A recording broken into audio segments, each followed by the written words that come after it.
హర మహదేవ్.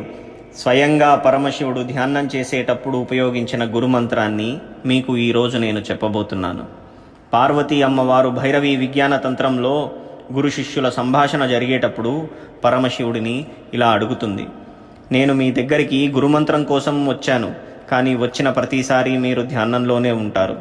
అసలు మీరు ధ్యానం చేసేటప్పుడు చదివే గురుమంత్రం ఏమిటో మాకు చెప్పగలరా అంటే దానికి జవాబుగా పరమశివుడు ఇలా చెప్తాడు, నేను ధ్యానం చేసేటప్పుడు చదివే గురుమంత్రం సోహం.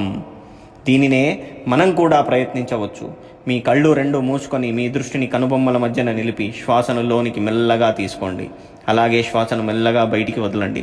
ఇప్పుడు మీరు గమనించండి, లోనికి శ్వాస పీల్చినప్పుడు సో అన్న శబ్దం లోన వెనక వినిపిస్తూ ఉంది. అలాగే శ్వాస బయటికి వదిలేటప్పుడు కూడా హమ్ అన్న శబ్దం వినిపిస్తుంది. ప్రయత్నించి చూడండి. ఓం నమః శివాయ.